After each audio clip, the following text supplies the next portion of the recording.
just want to add one point to already the exhaustive list that Dr. Neeta presented.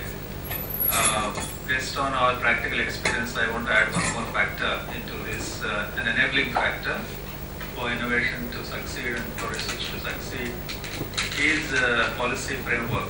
I think you touched upon that on the intellectual property side, but even the regulatory policy or the alignment of the policy between the center and the states. One of the issues we face in India today is that we are in a transition phase. The economy is in a transition phase. So half our people still believe that all businesses are bad, and half our people believe that businesses are good for the economy. So there is always a tussle that goes on, and with the different political parties in different states, I think we have a major issue regarding, the center approves FDA in retail, and 5 states say that we will not allow FDA in retail in our states. So similarly, you take biotechnology, you take any other field, there is a multiple licensing system in the country, which is actually creating a lot of uncertainty in the minds of the firms to actually invest. Before I invest, am I sure that the largest markets which I am targeting, whether those states will finally support me or not? The center may support, but the states may not support. So this is one of the factors which is also inhibiting private investments in the research. So just wanted to add that. Yeah, I totally agree with that. I think a lot of investments in Gujarat has been pretty good, but the center is not being supportive, so it's been the other way around as well. So I'm quite aware of that fact, but thank you for pointing it out. Thank you. Any questions? We have overshot the time, so I would like to really make sure that we have a few questions. Yes, please. It's a general sufficient morning. I think pre-lunch session also you were talking about the education system here. You mentioned that normal condition in Indian scenario, most of the middle class families actually who are after finishing the school subject, the risk-taking thing is very difficult. Right. Most of the people, they never venture into the R&D sector or something. They never. Mostly it's not only by the parents, even the peer pressure also very high. Most of the people will look for the jobs which is within 3 years or 4 years they will get a good money and settle in life. Right. Probably who are not catching the bus, engineers or IT sector or something, who are left out, who are not getting engineering and medical skills, they will end up with accidentally into the R&D sector or something. And of course, they have to spend almost 10 years to reach such a certain stage. Not with an MSc, they have to go with PhD or something. Then only they can get, by luck, they will get a very, very good job or something. This present system of education system, morning I think you were telling about it, they have a lot of incentives should be given for the teachers or anything like that. Even that present system of scholarship, whatever they are getting, even the MSc graduates from the side of government and everything is very limited. Compared to the guys of same age who was already entered into the private companies. For example, a guy entered into agriculture research, the MSc, he used to get around 10 years before I'm talking when I was doing my agriculture graduation. He used to get only 4,500 rupees for the seniors. Maximum 9,000 rupees was the PhD graduates who were doing something. Parallelly, the guy who was entered into the IT sector used to get around 40,000-45,000. Is it one of the factors? I think most of the brain drains are happening here. Yeah, I totally agree. I mean, I think I was probably much earlier. Be the thing, since we are talking about the policy issues here, something from the government side, when you are talking about investing in the science, innovation, and education system, there have to be a strong discussion should happen that this policy should support in initial level of motivating the parents or something, by way of scholarship or anything like that. That is my assumption actually. Most of the students have never ventured into the direct core R&D side. I think much earlier it happens. The discrimination happens much earlier, right? So you're forced to choose a stream of whose ever choice based on your marks you got in your high school. Maths, biology, or economics. So you're not forced. You don't have a choice left. It just the choice is based on the system, the way it's set. I can't go change my stream and what if in my bachelor's I realize that actually I'm actually more of an architect than a scientist. or our engineer, can I change my stream? So you're not allowed that flexibility to change, what you would like to do any point of time, right? Versus in United States or some of the other, maybe I think United States is the most liberated in that sense. You're allowed, in your bachelor's 4 years to decide which stream you want to go. And even post that, I think, people are 60 years old and still would like to go to medical school, you're still fine doing that. But I think, yes, the whole university system, I think if you've been reading the newspapers, at least some bit is being happening. At least the Delhi University is now saying that we'll go for the 4-year system versus, the 3-year, which is what happens in US, the right? objections happening is too high. So yeah, I think, They want to make a change. so, and they don't realize why things are being happening, right? So I think I see only my situation now. I don't want to see that, so if I were to vote, so let's say the farmer says, I've gotten this money right now, so I'll vote only for this person, versus what I see is if I vote for, let's say, Naidu and, he's going to change this height of, Andhra Pradesh. So you're not able to foresee what, things would do to you if you were to, go a certain route. So I think, yes, the policy people need to be, seeing more forward than, just trying to address this. I think SIPL did try to change a lot of stuff, but I think SIPL has become this one man who's being transferred from one ministry to another. So the political uncertainty is also part of it.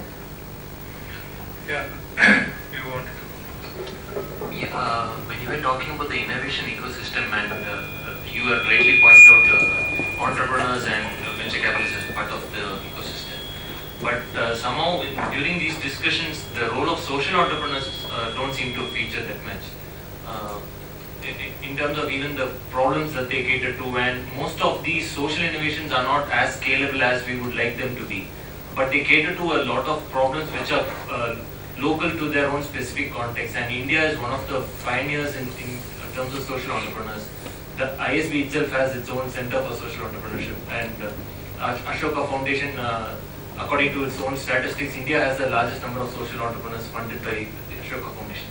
How do you see the role of social entrepreneurs in terms of innovation and in the context of the science and technology? I think, at least from the government side, there's been a lot of push towards social entrepreneurship. And they keep saying, it has to be inclusive, it has to be, we have to be inclusive enough, and most of the needs should be the bottom of the pyramid. But I think, I always flip the problem other way around.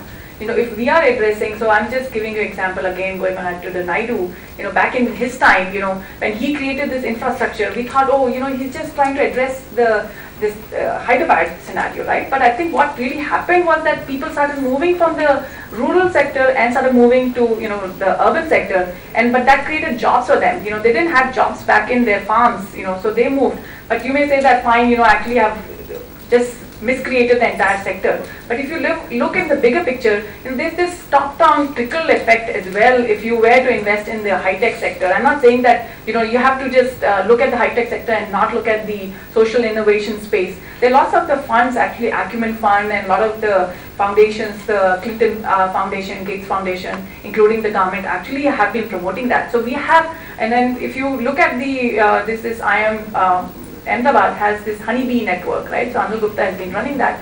If you see what sort of innovations he has chronicled, are they scalable? I think market is what drives the entire innovation, right? So if I were to make this cycle, which is a machine actually, a cycle-driven washing machine, does the market really need it? I don't think so. I made this nano.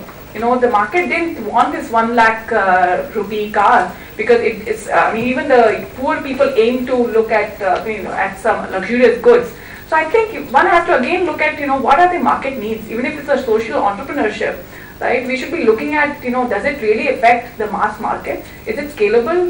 The entrepreneur would automatically die if it's not scalable, if he's not addressing the majority needs. I think there are lots of factors. It's just not social, and I think a lot of, let's say, when we created the cell phone, we'll say, it's only addressing the market need of the rich, but that's not true. Look at what it did, 20 years from then. It's now every Indian has this mobile, if not 2 of them, right? So in rural sector, it's really changed, impacted their lives. So I don't think there's this top-down or bottom-up. I think let's address the market need. It's automatically going to address the needs of the nation. Dr. Nida, one question. Like you were talking about innovation and how to sustain a startup, and all those stuff. But I was just wondering, in light of China doing so well as a manufacturing nation, still there are so many unmet manufacturing needs within India. Still, we are depending predominantly on Chinese imports and lots of other stuff. Why can't we think in lines of, why can't we make India also as a manufacturing power, and so that would create a lot more industry entrepreneurs to venture into this, and slowly what can happen, what is the sustainable model for India, as I learned with my own experiences. A part of the revenue can be reinvested into the innovation. This is how it actually works. Because I had been through this. I live almost in the valley of death that you talk about all the time. What is more viable for me is to be into manufacturing, generate revenues, reinvest that money into innovation. That's how it works. And I think that is a perfect model for India. We should, I think, concentrate equally upon manufacturing the established products. At least we should, I think, gear up to meet our own needs rather than depending on the imports. Yeah, I think so. We are investing in manufacturing, right? So we are slowly realizing that what we are really missing out on. So unless until we start creating those products here, so we are.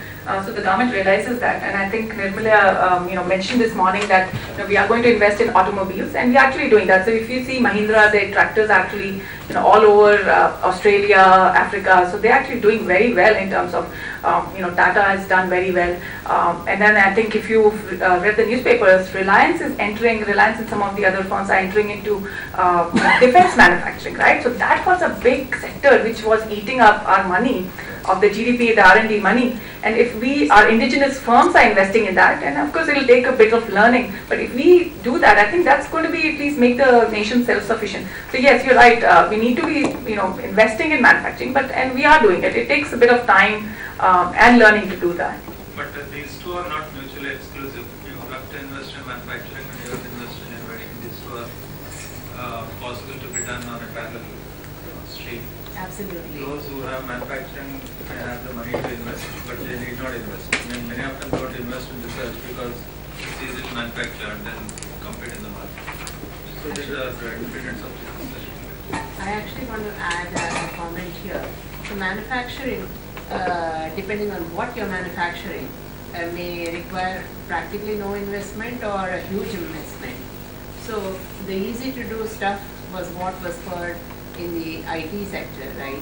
So first we started off as being service sector, but then several product companies started coming out, and this is what we are seeing, like the Flipkart's world and so on. The whole idea is that we certainly missed the boat as far as foundries for semiconductor manufacturing, because when we were not that expensive as a human resource, we didn't offer any opportunities for people to come and invest in that, and therefore Intel and other people went and set up foundries elsewhere in Asia.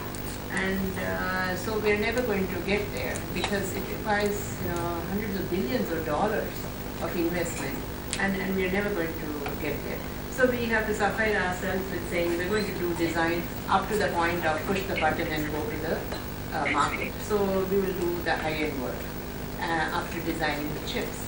At the same time, other areas where we're already into manufacturing, like automobiles and so on, those are areas that we can tread into. So it really depends on what is the product, how much is the investment, is it in alignment with what the overall vision of the country is, do we have the human resources strength already, do we have no resources and we have to build from scratch.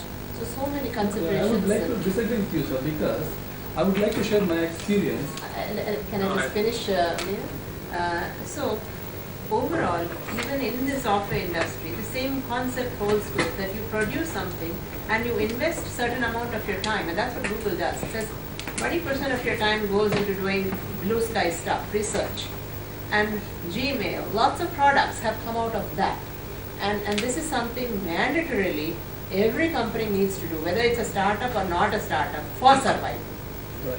So I think I'm afraid we have overshot the time quite a lot. So we have to cut the questions and then we have to close the session. Thank you, Dr. Neeta. Thank you. thanks to all of you for the participation. I know that it's an abrupt end, but I think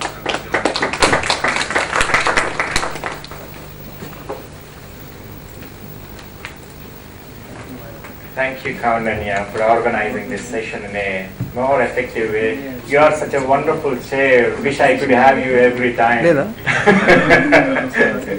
And thank you, Neeta. It's really, you covered almost like all the areas. It's going very well. From the morning session, like maybe the first session, second session, we have covered like first session and the second session. In fact, you covered all the 3 sessions. Let's see, like maybe Nirmalya can cover like maybe all the sessions and give a kind of capsule. Definitely, like it's like a treat for the DST to better understand maybe how to encourage the private companies' investment. Thank you very much for providing all those inputs. So before you leave, let me request you to give a token of appreciation to Neeta. yeah.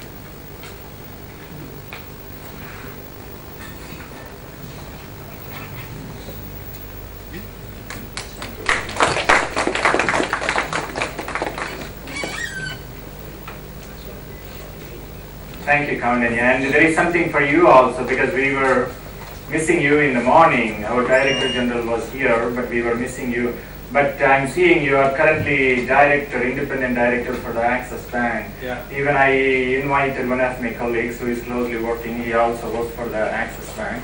I request Mr. Tarakeshwar, who is the Assistant Vice President for the, please give a token of appreciation to Kaunanya.